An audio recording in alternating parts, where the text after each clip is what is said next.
You can tell who pays for the mugs based on this photo, right? With Clooney and Vera Farmiga. It's good enough. It's good enough, folks. You were just goading me into I saying did that it. This was name. all just to get to that. Exactly. This whole episode.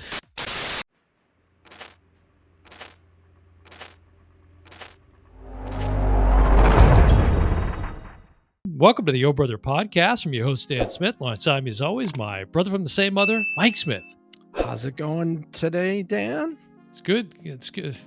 We're all over the place. Yeah, how's the weather there? I think we both need a nap. Yeah, how's the weather? It's not. It's still warm. I got to be honest. Still wow. Yeah, because it's starting to really hit the winter skids here in New England. Yeah. Yeah. Well, it is as of this recording. It's November 19th, 2023, and the reason we're recording on this date in particular is because it's got significance to the topic that we're talking about, which is Ghostbusters Afterlife was released November 19th, 2021. And this is one, again, it came out a couple of years ago, so we're sort of late to this one, and I have just seen it for the first time. Right. And I've spent the last 2 years trying to get you to watch it. So yeah, that's another significant. You were on a bit of a campaign over the last couple of years. Yeah. Especially when it first came out, I suppose. But so yeah, that's the real kind of impetus behind this episode. But I want to say at the top here, if I wanted to really show this off and really kind of bask in the glory of it. But I got something in the mail. This new Oh Brother mug that. Look at this. You can tell who pays for the mugs based on this photo, right? Yeah, it's just so I was very excited as soon as I grabbed the packaging. So I'm holding up what was supposed to be my brand new Oh Brother mug. Yeah. And in what I grabbed the package immediately, I'm hearing jingle jangle all the way home. So I knew, I text you, I said, I think the mug is broken. Yeah, and then you filmed yourself opening the package and sent it to me as a text. It was a bummer because it was such a tease to see, the logo and everything. And this is the beauty of this, as you always like to point out, this is a nice 15-ounce mug. Right. Right, you get plenty of cocoa in here. And whatever I put in there. And I like how you're showboating it. I have the secret sauce. We all know it's Gatorade. Let's relax. Give us the setup here for Ghostbusters Afterlife, which it completely ignores the 2016 reboot. Which it should. There are people out there that like that film. Now, I can't comment on the 2016 reboot because I didn't see it yet. And it's in my collection, so there's another one. But we recently did a convention, and we had people spin this wheel. It was like the Wheel of Fortune that you had. And if they hit a certain color or whatever, they would win a movie. And I made sure to give that Ghostbusters that one away up front. It was like, you didn't win? Well, here's a consolation movie. One man's trash, another man's treasure. Yeah. So this one picks up, this is really kind of the third installment, according to the Reitmans, right? Right. Well, and it's set 32 years after Ghostbusters 2. Right. And all the characters were in the last one, but they were playing somebody different. It just wasn't good. So what's the synopsis of Afterlife? Give us So basically, obviously, Harold Ramis is not with us anymore. Hey, by the way, I just went to grab some water and I grabbed a broken mug. Got to set that a little further to the side. And anyway, this is told by the Reitmans, and it's directed by Jason Reitman. Ivan Reitman was on the set, sitting next to him, basically guiding him every step of the way. Yeah. But it's basically picks up, it's years later, 10, 20 years 32. later. Is it 32? 32 after. Anyways, this one picks up, and we see this guy driving, who we think is Egon Spengler, which is played by Harold Ramis. Of course, he's not with us, so we can't be certain, right? I was not certain until later on in the movie. But basically, he's got a place out in Oklahoma where he has set up all these traps, and he's trying to lure all of the ghosts to this farm and capture them all in one big shot. And he has the place set up so it can hold them, etc. So that's basically the story, the setup. That's the setup. Okay. Yeah. So let's go down some of the details here. We said released November 19, 2021, as you pointed out, directed by Jason Reitman, written by Gil Keenan. And then your main cast is Carrie Coon, who plays Callie Spangler. People might know from Fargo or other things. She's been in a lot of stuff. Yeah. Paul Rudd, of course, plays Gruberson. I love the name. Kind of in the Rick Moranis role in this one, especially, to an extent, especially in the latter part of the film. Correct. Finn Wolfhard plays Trevor, McKenna Grace as Phoebe, Logan Kim as Podcast. Celeste O'Connor plays Lucky, who Trevor kind of has a thing for, right? Yes.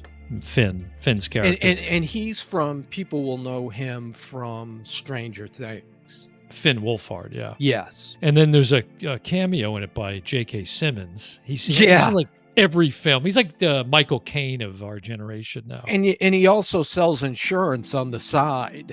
That's true. He does, yeah. But he plays the kind of a central character that's threaded throughout this, like, what is it, Evo Shandor. Right. Is like an evil god of some sort. Or the leader of a cult that worships the Gozer. Right. Gozer's the main evil villain, I guess you would call it. Exactly. Now you didn't get the extras, so on Afterlife, there's some things. Right. Yeah, it's not on the digital, unfortunately, because there's so many. But you went back and watched the original, you told me, last night or the night before. Yeah, I watched it a couple nights ago because I hadn't seen that in a long time. So I'm glad I did, because there's so many callbacks and references to, especially like the post-credit scene in Afterlife. Right. There's a callback to like basically the very opening of the original Ghostbusters with the card trick that Murray is playing with that and college student. What I didn't pick up is Bill Murray is married to Sigourney Weaver. They've been married for 30 years. Yeah, Dana. Yeah, right. And she had a kid. Was it their kid in the sequel? Oscar was the kid in 2. Oscar didn't get any love in Ghostbusters. In this one, Afterlife. Right. Yeah. Now, you mentioned Ramis died in 2014. It's kind of weird. He died February, as did Ivan Reitman died in 2022, like just after they made the film this came out. Yeah. And it's kind of weird. It's sort of, you think about this kind of handing down from Ivan to Jason, and that's kind of what's going on in the plot of the film. This sort of handing down, this younger generation. Jason co-wrote this as well. He's as talented as his dad. He's a really good director. If you haven't seen Up in the Air, that's a great film of his with Clooney and Vera Farmiga. It's good enough. It's good enough, folks. You were just goading me into I did it. This was all just to get to that. This whole episode. But one of the things to talk about with this, of course, is this film in some iteration probably would have been done 32 years ago. Right. If it weren't for one individual's refusal to sign on many times, right? Bill Murray. Yeah, and now he's signed on for the next one. There's another one. That's why. Right. That's another reason this came up, is we just did a first look on Ghostbusters Frozen, which people might not see for a month or Frozen Empire, yeah. Yeah. And that comes out March 29th, 2024. And they're all coming back again. And I hope it's more than just a cameo. Yeah. I mean, it was nicely felt like a cameo. It was nicely done. Speaking of cameos, are they ever going to treat Ernie Hudson with respect? Like, he gets zero respect in the original and quite frankly Afterlife. He's kind of an afterthought in the Yeah. film. You know what I Yeah. mean? And the extras that you didn't get a chance to see, Bill Murray's talking and he turns to Ernie Hudson, who's sitting next to him, and says, you're kind of the new guy. Even still, after all this time, you're the new guy. Yeah, And well, the weird thing about his character is in the original, it was really kind of weak. Like, what, I don't know if I ever really came away with what the motivation was for him to show up there and take this gig and then be part of this crew. And it was really kind of a weird sort of joining, yeah, they were his really entry. busy, at the point he comes into the picture. Do we know what Ernie Hudson was doing prior to that? Was he selling No. insurance or something? There's I no don't. setup. He just comes in Yeah, it was weird. and I think, talks to Annie Potts for a minute. Right. And And then then, next thing you know, he gets hired. They walk in from out on the job, and Correct. he gets hired. and Aykroyd's like, can you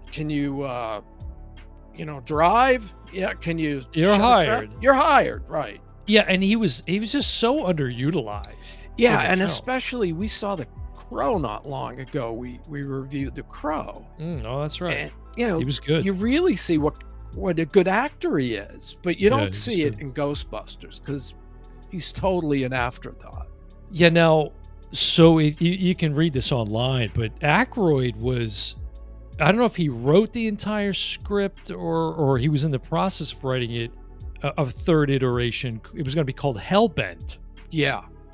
And it kind of a similar concept as far as passing the torch to a new generation of Ghostbusters. But Yeah. again, this Murray, Bill Murray's refusal to sign on. Right. There's quotes about him. He doesn't like sequels and this and that. And Right. And I'm I sure- want to do serious work. right, That was a big one. right. And we could, Yeah. not all of his have been gems. No. He's got No. a few stinkers in there too. But He So was that- nominated for an Academy Award. Did you know that? he what? He was nominated for an Academy Award. For which film? That's what I was going to ask you. Do you know? No. I Can you don't know. guess? No? No. Lost in Translation. One Oh, of that's my right. favorites. Sure. Yeah. And he won the BAFTA, which is the equivalent of the Academy Award in Yeah. England. Scarlett Johansson. And he also yeah. won the Golden Globe. Yeah, she was like what, 16 at that She point was or something? young. She's very young. She's very Yeah. young. Yeah. Yeah, that was. I haven't seen that in forever. Yeah. It's really good. So that really holds things up. And at one point they're talking about, well, maybe we'll do a CGI ghost of Bill Murray's character Yeah. and bring him in. But so there's all these stops and starts over the years. Dan Aykroyd was and when they were doing press for this 2 years ago, they were on Conan and maybe Conan They were was- everywhere. Yeah, they were everywhere. And Bill Murray was doing press, Mhm. which he never does. But he seemed reluctant. Like He that did, but at the same time, he showed just seemed up. he just seems bored. I mean, I wonder how much of that is, just an honoring of Reitman and Ramis, and Well, he just no, didn't seem like he because- wanted to be there. I don't know if you saw the one interview where they were talking about Harold Ramis and Dan Aykroyd is gushing, and Bill Murray goes, "That's enough. He's dead." Okay, We don't. he's And then just- somebody brings up, he's just making a joke. He's not being serious. "No, but He's not being serious. That's it just Murray wasn't- being Murray. That's right." just but Murray it- being Murray. I don't know. It's not serious. and they brought at up all. John Belushi and goes, "He's dead too, so forget him." Let's Right, it's a joke. It's just Yeah. Murray trying to be fantastical and shocking. Whatever. That's just yeah. his humor. Yeah. But I liked it. And I wondered if you knew that we talked about Gozer at the beginning, the kind of main sort of evil villain Mhm. at the end of the first. I can't speak to the second. I haven't seen that in so long, but Mhm. I know that I saw it. But did you know who played the physical manifestation of Gozer at the end of Afterlife? I waited to bring this up until we got on air because I'm like, he's gonna be shocked if he doesn't not know. Flat Top. Flat Top. Oh yeah, it's Olivia Wilde. Yeah, I Yeah. had no idea until I was reading the credits. Yeah. Yeah. And then I went back and was like, wow, she really looked different with the way they did her face and her eyes. up Right, and everything. she looked like the She Gozer looked- from the 80s. She did. So, Yeah, that surprised me as It's well, and I only know it because of the extras. okay, right. She was in the extras. It's it's amazing how far the special effects have come in that many Oh, years. It's and night and plus, day, obviously, but you must have been thinking the same thing I was when Harold Ramis actually makes an appearance.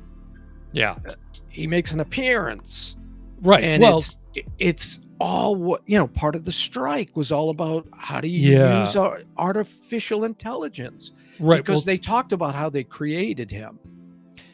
right. Well, they basically they took clips of him, right, and Yes. footage they had of him already. I think primarily probably from the original films, Yeah, because they couldn't do a mold because he was dead. right? But also there was I know Ivan Reitman was played his physical, Only, his like body double, like just that one scene where he and his the four of granddaughter, them. Oh, yeah. yeah, Yeah. are like kind of using the proton pack to shoot He did so it it, was I think brief. he did it just it wasn't used in the movie. It was actually another actor, and I meant to Yeah, look this up. Joel or Joe, I You can't would remember who it know was. you would Yeah. know this actor Oh, because he's okay. been in so many movies. Yeah, I didn't make a note of it, so I don't recall offhand who Yeah, it was. and I Yeah. forgot his name, Yeah. and, but then when I saw the extras and I saw he had dots all over his face, that's how they Right. and his physique was close enough to what they imagined. They had pictures of, Harold Ramis as he was aging, Mhm. and then they took it further, like, well, this how they do in, like, Yeah. Oh, yeah. criminal Right. cases and stuff like that. Right, right. Yeah, it was incredible the way they did it. And as you pointed out to me, I had seen the opening clips, that kind of Yes. teaser, but I didn't realize, as you were trying to hint at, that how much more he was featured in it at the Right. end. It was like, wow, it's really amazing the technology, the way they were Because able you to do said to that. me, "Well, I think they're making too much of a big deal about the Right. AI," and I said, and I was really Mm, confused, like, "No, I think using him and seeing him and, yeah. that was kinda," and then I Hmm. realized you hadn't seen the end yet, and I No. was like, "Well, wait No. till you get to the ending and then we'll talk," you Yeah, know? it was really good. I mean, I was, like I said, I was glad I went back and watched the original. We mentioned some of the callbacks, like the card trick callback that Mhm. between the The first wavy and lines and the right. star, that's a typical Yes. test to see if you have ESP. It's kind of just a side note, but from the original film, that opening sequence where Murray is doing the card trick with this, college student, this Right, young blonde woman that he's right. right, played by Jennifer Runyon. If she Name's looked familiar. familiar. Yeah. Yeah, she was in, she played Sydney Brady in a Very Brady Christmas was one credit, Oh, yeah. but she was in Charles in Charge. Remember that show way back from the Yeah, 80s? wasn't that, Scott Scott Baio. Baio? Yeah. And then she was also in, I forget how many episodes, but she was in the Fall Guy TV Oh, we series, just talked about that. which we just did a first look on that because Ryan Gosling is playing, Right. that character in the film that's coming out. So this was another interesting one too, is the mayor. You told me about this I scene did. in the original where there's the comment where Murray says, "It's true, Your Honor, this man has no dick." Yes, it's true. This man has no dick. That mayor, David Margulies, plays Tony Soprano's lawyer in The Sopranos. Oh, see, I It's didn't. just, it's funny who you see when you go back and you watch some of these Right, films, and I knew he was a well-known character actor, Right. but he's not the one that's in Afterlife. Or actually, No, no, no. he's not even in Afterlife. In Right. the next movie, He's in the second movie, right? not the Ghost- mayor, the guy that has no penis. Correct. He's going to be in the That's frozen right. tundra or whatever it's Frozen called. Frozen Empire. Thank you. Frozen Empire. Due out March 29, 2024. Yeah, now this, if you look this up on Rotten Tomatoes, Afterlife, Mm-hmm. 64% from the critics, 94% from the audience, which I'm okay with that. Like, I really enjoyed it. I thought it was really well Mhm. done. So nice story. It connects well with the original installments. Good acting. It was funny. It had all the things. Good directing, like you said, from Reitman. So where are the critics? They didn't like the script, I guess, the storyline or Yeah, the yeah, right. the story doesn't What about the isn't story? It's a great story. no, but, what the problem is, it mimics the original a little too much, kinda like See, I didn't Godfather 3 that I people didn't hate think so. on. Yeah, but I thought it was so well done. Like, for example, the callback to the Stay Puft Marshmallow But Man. see, that's one of the problems, I think, for a critic, and that was an issue I had, was I Well, was watching, like, they it's they had fan no service. reason. They're calling it fan service, right? Right. Is what the term There was is. no And so reason for those marshmallow, which they were cute as hell. it was funny as hell. Right, but there was no reason for them to be there and be part. How were they part of this story? They Well, weren't. no, they weren't. You're right. You See, weren't. You weren't. those are the kind But of why? things that pop up. Right. But it was funny as hell. It made for a And good why scene. And did at the end of the movie they recreate the New York the building that everything goes down in with Rick Moranis and Sigourney Weaver? Oh, yeah, right. Like, why was that in the movie? That whole right, and that's where, yeah, as you said, it's basically a complete retelling of the Sigourney Correct. Weaver, Rick Moranis being possessed and the whole Right. the gatekeeper, keymaster thing. And again, 64, I don't I don't know. think is a bad score. It was so well done. I just thought that was a little bit harsh, but Yeah. and And I we like this. I would recommend, especially if you're a fan of the Ghostbusters Yeah. franchise, for sure. I thought it was a good fit. Now, Dan Aykroyd is so into the Ghostbusters. I mean, He he is. studied Yeah, all of the ESP things, and he had like ideas for 3 sequels yeah, that and he he's was a, talking about. and I think he's just a fan of the franchise himself. Yeah, Like, I think he's able to, in a way, kind of separate himself from it as someone who's in the thing. right. And he's just kind of he likes to champion it because he believes in it. And I don't know. Yeah, he's, But I he had can't, to arm wrestle with Bill Murray all Right. those years. And then exactly. he finally, like, the big thing was when they did the 3rd one.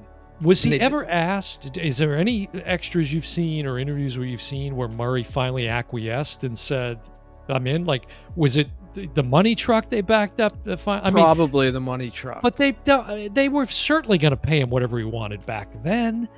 All the Yeah. times that he was asked. So, I wonder what it really was. Was it this rift between he and Ramis? Was that really Well, what was that was another thing. I mean, when Ramis died, they were not on good terms. And they collaborated on one of our favorite films of all time, yeah, many Groundhog Day. many of our favorite, film Stripes. Stripes, I mean, there's a list of like 7 films they did together. And he also worked with Ivan Reitman a lot. yeah. So I don't know what it was, why he was down on it, or I think he was trying to become a serious actor is the bottom line. And he felt like if he kept doing these goofy comedies, he wouldn't get respect. Yeah, I mean, I can understand that point, but you can do both. Because You can I do don't. both. He did the Razor's Edge, Robin Williams, anyone? Like, you can do right? both. You can you do know? both, Right. and be good at both. Right. And I think anybody that can do a comedy movie can easily do a dramatic movie. Well, and comedy's hard. And that's the thing. He's one of few that has chops in both. Like, In both. he could, and that's people that understand that, right? It's like comedy and tragedy. I mean, most of the comedy is born out of some trauma. Yeah. Like, you got issues, especially Right. those that are getting on stage and airing it out, right? It's not Right, easy to do. right, So. right. Yeah, and in fact, that's a really good point. Stand-up comedians, when they're up there talking about things, the stuff that works is the stuff that's true and personal. Right. And you somehow, put a funny spin on it. Mm-hmm. But it usually starts as something quite different.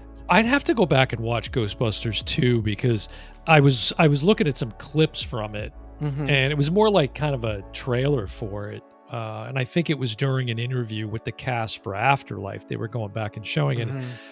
And just in those clips, I'm like, wow, this now talk about fan service. It seemed very much like, yeah, Annie Potts, we're back. It was all that whole we're back. And it just was kind You of they were know, sort of trying to not recreate the first one, but just the tropes and everything it's interesting you that was say that successful in the first one. because the movies between the first 2 that Murray did, the Yeah, comedies, right. it's like Eddie Murphy, same thing. They kinda lost their comedy chops in the movies, like, Eddie Murphy just wasn't funny, and it wasn't till I forget what movie it was, all of a sudden he was back, and the same thing now, Bill Murray had lost his chops, and then when he did Ghostbusters 2, there's the toaster bit. Remember when the toaster Mm. they call it mood slime, and Okay. it was and Murray in that one sequence, you could tell Bill Murray was back. Mhm. He could be funny again. So it's ironic that he would fight a third one, given that kind of resurrected him from a Mhm. couple of dogs. Well, some people like meatballs, I guess, and that probably is before Ghostbusters, but Meatballs, yeah. A yeah. movie I'd So seen at an age I shouldn't have seen it at. Well, so what's your assessment I on this liked one? it as well. I thought the story definitely had holes, and like I compared The Godfather 3, which people love to dump on, Coppola tried to mirror the first movie. And I Mhm. felt like Afterlife was trying to mirror the original too Mm, much.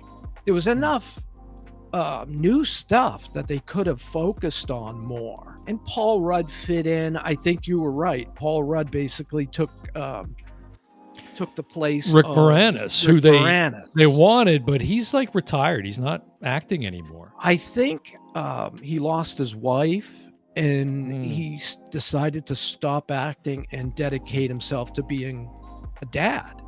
yeah. So cheers to him. But Right. he was supposed to come back Makes you ages ago for Honey, I Shrunk the Kids. makes me think of the old TV guide. Remember that? Cheers to him and cheers to this. Yeah, that's Remember it right. was cheers and Cheers for jeers. this. Cheers for him. Yeah, but So no, I stupid. liked it, and I was willing to forgive some of like the perfect thing is the little, everyone knows the big ending of the first one where the Stay Puff Stay Marshmallow right. Man and Dan Aykroyd says, every day somebody comes up to me and says, "It just popped in there. It just popped in." Yeah. The thought of a Stay Puft guy. Yes. So you Right. see this giant. So what they did in this one is they had Rudd is in a store like Walmart shopping, and he goes by the marshmallows, and they start, popping. And next Right. thing you know, a tiny little marshmallow man pops his head out of Right. the bag. But Next thing you know, they're all running around the but store. the evil spirit, whatever it was in there and was Right, inhabiting because then eventually it takes that form of that whatever that thing is, that right, gargoyle looking thing, right? right, But right. that was a hilarious scene. It was, and And watch they them. like you They said, they're didn't so yeah, care. dude, but they're like committing suicide on a barbecue Exactly. grill, and What it is and so they dark at the same it time. is dark because one of them lays down and they put a piece of chocolate on him, and he's laying down on a graham cracker, so they make a s'more out of him. And he's smiling, giggling, Yeah, like they're and the loving it. guy's in the blender. There's a blender, and one of them's in the Right. blender, and he just Yeah. goes to mush, Yeah. and then you see a big smile in the blender. That was hilarious. It was good. Yeah. Yeah. It's just definitely one I'd recommend. It's 2 hours and 4-minute runtime, but it went by really Yeah. pretty quick. It And didn't the seem interesting long thing, or the anything. one coming up, Jason Reitman was originally, attached to Well, direct. the writer Gil Keenan is now the Mhm. one behind the camera, so he's Right, and directing they're that like film. partners, Yeah. I don't know. Yeah. I say that, I don't know if they're So he romantic probably partners. understands his sensibility and Yeah, you know. So kinda- yeah, he was the logical choice because he co-wrote Life. Afterlife, right? And then, do you want to say anything else about the Harold Ramis bringing him back? Because they just went on strike about this. With the AI. Yeah. Yeah. I mean, here's no, a it's perfect example. They Mhm. recreate Harold Ramis. Now, did Right. his family get paid? Right. Did they have to give consent? You know, Correct. so How does I he mean, give consent? right. Unless But he now, does it before he dies. right. And if he, returns somehow an Frozen Empire, rather, Right. that's all changed now. But no, nothing. Just to say how well done it was. Yeah, and he didn't speak, which I thought was a good choice. Don't right. have somebody doing an impression like they did with Correct. Halloween, right? Correct. And Dr. Although, Loomis. although there's technology out there to where they probably could. Well, They could have. clearly, because they brought Luke Skywalker back in The Mandalorian, Right. so they absolutely could do that. But I think it was the right choice. Just this kind of ethereal, kind of otherworldly. It just Right. added to that, I think. That he didn't say anything. And I'm sure they could have gone into the archives and pulled up Sure. sentences that he could have said, Oh. but instead he just kind of nodded. Right. Like, he looked at Ernie Hudson and Ernie said, I should have called. I Right. should have And called. and he had a little moment with Murray. And yeah, it was well done. It was very Yeah. well done. It wasn't Yeah. tacky or cheesy or anything at No. all. So, No. but all right. Well, listen, it sounds like we're both recommending this one for Yeah. anybody like that hasn't seen it already, Right. because it took me 2 years to see it. But And it's out there. I'm not sure who's got the rights to it right now, Mhm. but it's probably on some streaming platform. oh yeah, perhaps, yeah. Or you But can get it now. We're coming up towards Christmas, and Black Friday's got these absolutely. great deals. And again, we decided to record this episode on the 2-year anniversary of its release, Mhm. after having been, it was supposed to come out in July 2020, and then it was delayed like at least 4 times because of COVID. So, Right. finally got it. Not to mention all the delays over the years, thanks to Bill Murray. But, well, all right, that's going to do it for Ghostbusters Afterlife review. Yeah, Both definitely positive. yeah, good. Yeah, on check it. it out if you haven't seen it. Yep, that's a good And, one. and it's a good, I think it's a family film as well, Well, they say as much. Yeah. The Reitmans spoke of it in that way, that Mhm. it's a family film made by a family, and so And they it definitely has show, that theme to in it. the extras, they show Jason, who was like 5 or 6, on the set, sitting in the Right. director's chair. And Yeah, what a it's wild kind of ironic. full circle. Yeah. Yeah, Yeah. and to have lost his dad just after, so he's really special for sure. Right. And in the movie, I think it's in the opening, it says "For Harold," right? Mhm. Or is it at the end? I think it was actually in the beginning. Yeah, I thought I think it might have been in the beginning, but it makes me now want to see the next installment even more now. Yeah, Having seen this. So, all right, well, that's going to do it for another episode of the Oh Brother Podcast. I've been your host, Dan Smith. Alongside me, as always, my brother from the same mother, Mike Smith, and we will see you next time. Bye, everyone.